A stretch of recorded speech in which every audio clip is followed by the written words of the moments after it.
Jane Eyre in lots of ways borrows from fairy tales and folk tales. So in some ways Jane's story is like a Cinderella story. She's somebody who, she's low and she's despised and her richer relatives think nothing of her.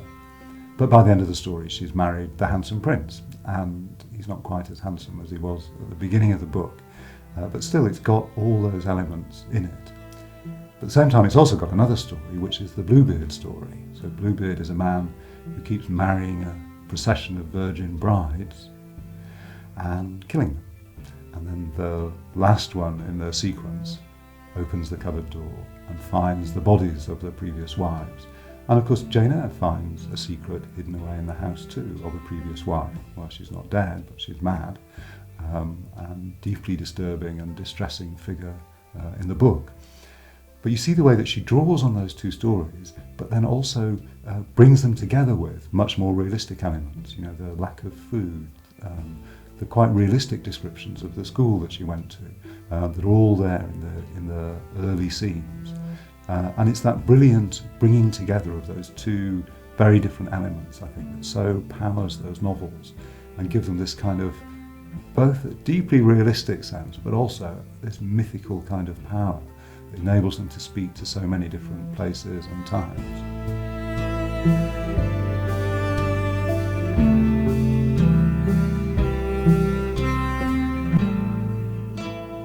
I think what Gothic enables them to bring to the novel is a way of extending the emotional range and the kind of questions that it raises. So theirs is a much more psychological Gothic in a way, so that it's a way of exploring strange states of mind, of not being sure of who you are, of uncanny moments.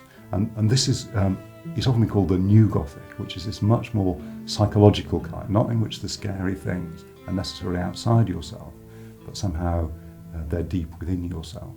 So one of the most interesting of those Gothic uses is the way that there's a lot of insecurity about identity in Jane Eyre. So if you think early on, you know, when she's put in the Red Room, it becomes from being a quite naturalistic or realistic kind of place, something much stranger and weirder than that. It's like death. It's like the deepest kind of fears in your unconscious mind somehow come to haunt Jane at that moment. And it is a novel with a lot of haunting in it. There's that moment when Jane seems to communicate telepathically with Rochester, when she calls out to him, she cries out to him. But also you see it in the characters too, so that there's a way in which, although Bertha Mason is in some ways the opposite of Jane, she's also uncannily and strangely linked to her as well. And that, I think, is something that draws quite deeply on Gothic tradition, the way that identity is never simple or stable or belongs uniquely to you, and that constantly you might find doubles or projections or hauntings or ghosts of yourself popping up all over the place within the world. You remember the first time Jane Eyre meets Rochester, it's on a lonely road at night, and he seems like a supernatural presence. It's like a gitrash.